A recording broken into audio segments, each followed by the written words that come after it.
ನಮಸ್ಕಾರ ವೀಕ್ಷಕರೇ, ನಾನು ಸರೋಜಾ ಸುಮಂತ್.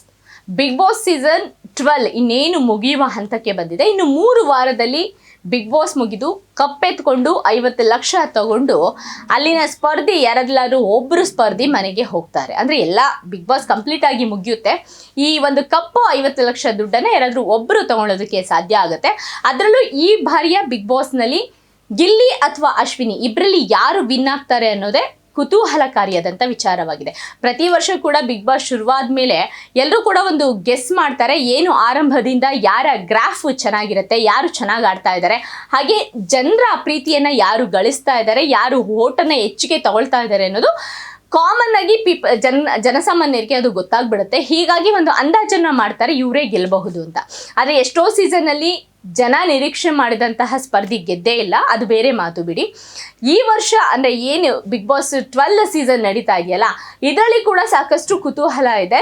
ಫೈನಲಿಸ್ಟಿಗೆ ಬರೋರು ಗಿಲ್ಲಿ ಅಥವಾ ಅಶ್ವಿನಿ ಅನ್ನೋದು ಎಲ್ಲರೂ ಕೂಡ ಅಂದಾಜನ್ನು ಮಾಡಲಾಗ್ತಾ ಇದೆ. ಅಂದರೆ ಸುದೀಪ್ ಸರ್ ಕೈಲಿ ಒಂದು ಹ್ಯಾಂಡಲ್ಲಿ ರೈಟಲ್ಲಿ ಅಥವಾ ಲೆಫ್ಟಲ್ಲಿ ಗಿಲ್ಲಿ ಅಥವಾ ಅಶ್ವಿನಿ ಗೌಡ ಇಬ್ಬರೇ ಇರ್ತಾರೆ ಅನ್ನೋದು ಎಲ್ಲರೂ ಕೂಡ ನಿರೀಕ್ಷೆ ಮಾಡಿರುವಂತಹ ಮಾತು. ಆದರೆ ಯಾರು ಗೆಲ್ತಾರೆ ಅನ್ನೋದೇ ಬಹಳ ಮುಖ್ಯವಾದಂಥ ವಿಚಾರ. ಯಾಕಂದರೆ ಇಬ್ಬರೂ ಕೂಡ ಟಫ್ ಕಾಂಪಿಟೇಷನನ್ನು ಕೊಡ್ತಾ ಇದ್ದಾರೆ.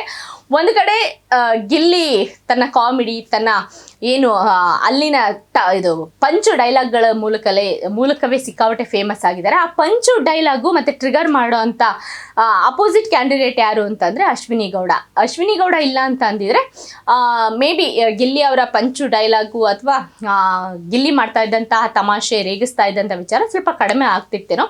ಸೊ ಹಾಗಾಗಿ ಇಬ್ಬರೂ ಕೂಡ ಏನು ಆರಂಭದಿಂದ ನೋಡ್ಕೊಳ್ತಾ ಬಂದರೆ ಬಿಗ್ ಬಾಸ್ನ ಗಿಲ್ಲಿ ಹಾಗೆ ಅಶ್ವಿನಿ ಗೌಡ ನಾನಾ ನೀನಾ ಫೈಟನ್ನು ಇಬ್ಬರೂ ಕೂಡ ಕೊಡ್ತಾ ಇದ್ದಾರೆ. ಹೀಗಾಗಿ ಬಿಗ್ ಬಾಸ್ ಫೈನಲ್ಗೆ ಯಾರು ಕೈ ಮೇಲೋಗುತ್ತೆ ಅನ್ನೋ ಕುತೂಹಲ ಎಲ್ರಿಗೂ ಇದ್ದೇ ಇದೆ. ನಾವು ಒಂದು ಕಡೆ ನೋಡ್ಕೊಂಬಂದ್ರೆ ನಾನಾ ನೀನಾ ಫೈಟ್ನಲ್ಲಿ ಬಿಗ್ ಬಾಸ್ ಕೂಡ ಹೇಗಾಗ್ಬಿಟ್ಟಿದೆ ಅಂದರೆ ಅವರಿಬ್ಬರೇ ಫೈಟಿಗೆ ಬೀಳ್ತಾ ಇದ್ದಾರೆ. ಗಿಲ್ಲಿಗೆ ಕ್ಯಾಪ್ಟನ್ ಆಗಬೇಕು ಅನ್ನೋ ಆಸೆ ಇತ್ತು, ಸಾಕಷ್ಟು ಪ್ರಯತ್ನ ಪಡ್ತಾ ಇದ್ರು. ಟಾಸ್ಕ್ನಲ್ಲಂತೂ ಗಿಲ್ಲಿ ಕ್ಯಾಪ್ಟನ್ ಆಗಲ್ಲ, ಟಾಸ್ಕ್ ಆಡಿ ಅಂತೂ ಗಿಲ್ಲಿ ಕ್ಯಾಪ್ಟನ್ ಆಗಲ್ಲ ಅನ್ನೋದು ಮನೆ ಒಳಗಿರೋ ಒಂದಷ್ಟು ಜನರ ಅಭಿಪ್ರಾಯವೇ ಆಗಿತ್ತು. ಆದರೆ ಇಲ್ಲಿ ಏನು ಕುಟುಂಬಸ್ಥರು ಬಂದ್ರಲ್ಲ, ಫ್ಯಾಮಿಲಿ ವೀಕ್ ಇದ್ದಾಗ ಗಿಲ್ಲಿಗೆ ಒಂದಷ್ಟು ವೋಟ್ ಬಿತ್ತು. ಆದರೂ ಕೂಡ ಒಂದು ಟಾಸ್ಕನ್ನು ಕೊಟ್ಟು ಅದು ಅಶ್ವಿನಿ ಗೌಡ ವಿರುದ್ಧವೇ ಗಿಲ್ಲಿ ಗೆಲ್ಲೋ ಹಂಗೆ ಆಯಿತು. ಕೆಲವೊಂದ್ಸಲಿ ಕಾಂಪಿಟೇಷನ್ನು ಅಶ್ವಿನಿ ಗೌಡ ಮತ್ತು ಗಿಲ್ಲಿಗೆ ಬೀಳ್ತಾ ಇದೆ. ಅದು ಒಂಥರ, ಏಕೆಂದರೆ ಅವರು ನೋಡಿದ್ರೇ ಹಾವು ಮುಂಗ್ಸಿ ಇದ್ದಂಗೆ ಇರ್ತಾರೆ, ಯಾವಾಗಲೂ ಕಚ್ಚಾಡ್ತಾ ಇರ್ತಾರೆ.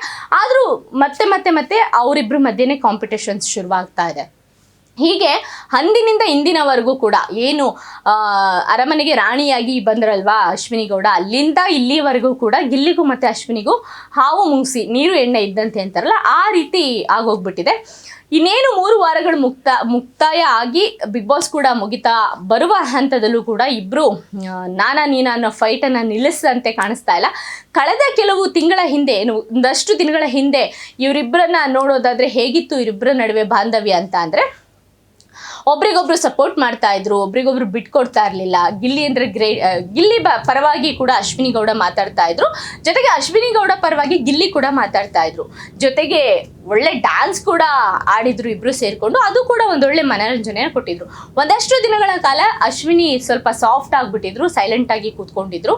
ಆದರೆ ಅದಾದ ಮೇಲೆ ಮತ್ತೆ ಈಗ ಏನು 2 ವಾರದಿಂದ ಮತ್ತೆ ಇಬ್ಬರ ನಡುವೆ ದೊಡ್ಡ ಯುದ್ಧವೇ ಶುರುವಾಗಿದೆ. ನಿನ್ನೆ ಅಂತೂ ಸಿಕ್ಕಾಬಟ್ಟೆ ಒಂದು ಕಳಪೆ ಕೊಡಬೇಕಾದ್ರೆ ಒಂದಷ್ಟು ಎಕ್ಸ್ಪ್ಲೈನ್ ಮಾಡಬೇಕಿತ್ತು. ಕಳಪೆ ತಗೊಂಡವರು ಕೂಡ ತಮ್ಮನ್ನು ತಾವು ಸಮರ್ಥನೆ ಮಾಡ್ಕೊಳ್ಬೇಕಾದಂಥ ಗೇಮು ಇಟ್ಟಿದ್ರು. ಸೊ ಆ ಟೈಮಲ್ಲೂ ಕೂಡ ಇಬ್ಬರ ನಡುವೆ ದೊಡ್ಡ ಯುದ್ಧನೇ ನಡೆದಿದೆ. ಜೊತೆಗೆ ಮಾತಿನ ಬರದಲ್ಲಿ ಅಥವಾ ಏನೋ ತಮ್ಮೊಳಗಿನ ನೋವನ್ನು ಅಥವಾ ಬೇಸರವನ್ನು ಹೊರಹಾಕುವ ಬರದಲ್ಲಿ ಮಾತುಗಳು ಕೂಡ ತುಂಬ ಮಿತಿಮೀರಿ ಹೋಗ್ತಾ ಇದೆ. ಅಶ್ವಿನಿ ಗೌಡ ಅವ್ರದ್ದಾಗಿರಬಹುದು, ಗಿಲ್ಲಿ ಅವ್ರದ್ದಾಗಿರಬಹುದು. ಅಶ್ವಿನಿ ಗೌಡ ಅವರು ಸ್ಪೈನಲ್ ಕಾರ್ಡ್ ಇಲ್ದವನೆ ಅಂತ ಅನ್ನೋದು, ಅಥವಾ ಗಿಲ್ಲಿ ಮುದುಕಿ ಅಂತ ಅನ್ನೋದು, ಈ ಎರಡೂ ಟಾಕ್ಗಳು ಕೂಡ ಇವನ್ ಮನೆಯೊಳಗಿರುವಂಥ ಸ್ಪರ್ಧಿಗಳಿಗೂ ಕೂಡ ಮುಜುಗರ ಆಗಿದೆ. ಈ ಬಗ್ಗೆ ಸ್ಪಂದನ ಕೂಡ ಒಂದ್ಸಲಿ ಮಾತಾಡಿದ್ರು. ಏನು ಎಲ್ಲರೂ ಕೂಡ ಇದು ಕುತ್ಕೊಂಡು ಮಾತಾಡಬೇಕಾದ್ರೆ ಧ್ರುವಂತು ಮತ್ತು ಅಶ್ವಿನಿ ಗೌಡ ಅವ್ರನ್ನ ಗಿಲ್ಲಿ ರೇಗಿಸ್ಬೇಕಾದ್ರೆ ಗಿಲ್ಲಿಗೇನೆ ಹೇಳಿದರು, ಈ ಥರ ಎಲ್ಲ ಮಾತಾಡೋಕೆ ಹೋಗ್ಬೇಡ, ಅಷ್ಟಕ್ಕೆ ಸ್ಟಾಪ್ ಮಾಡು, ಇಷ್ಟು ದಿನದ ಜರ್ನಿಯಲ್ಲಿ ಈ ಥರ ಮಾತಾಡೋದು ಯಾಕೆ ಅಂತ. ಜೊತೆಗೆ ಒಂದು ಸಾಂಗ್ ಬರೆಯೋವಂಥ ಅವಕಾಶ ಗಿಲ್ಲಿಗೆ ಬರುತ್ತೆ. ಆಗ ರಘು ಕೂಡ ಸಮಾಧಾನವಾಗಿ ಹೇಳಿದರು, ಇಷ್ಟು ದಿನ ಮನೆ ಮಂದಿ ಜೊತೆ ಒಂದೊಳ್ಳೆ ಜರ್ನಿ ಆಗಿದೆ, ಆದರೆ ಯಾರ ಬಗ್ಗೆನೂ ಕೂಡ ಇಲ್ಲಿ ನೆಗೆಟಿವ್ ಆಗಿ ಬರಬೇಡ, ಎಲ್ಲರೂ ಕೂಡ ಪಾಸಿಟಿವ್ ಆಗಿ ತೋರಿಸ್ಬೇಕು ಅಂತ.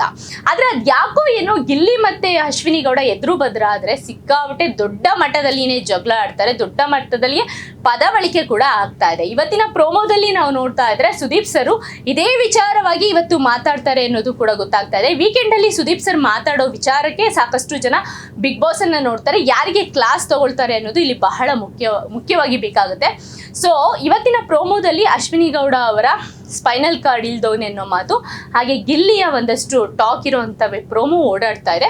ಸೊ ಹಾಗಾಗಿ ಇವತ್ತಿನ ವೀಕೆಂಡ್ ಶೋನಲ್ಲಿ ಹೇಗೆಲ್ಲ ಕ್ಲಾಸ್ ನಡೆಯುತ್ತೆ ಅನ್ನೋದನ್ನ ನೋಡೋದಕ್ಕೆ ಎಲ್ಲರೂ ಕೂಡ ಕುತೂಹಲ ಇದೆ. ಅದರ ಜೊತೆಗೆ ಇಬ್ಬರಲ್ಲಿ ಯಾರು ಗೆಲ್ಲಬಹುದು ಅಂತ ಊಹೆಗಳು ಕೂಡ ಸಿಕ್ಕಾಬಿಟ್ಟೆ ಜೋರಾಗಿ ಸೋಷಿಯಲ್ ಮೀಡಿಯಾದಲ್ಲಿ ನಡೀತಾ ಇದೆ.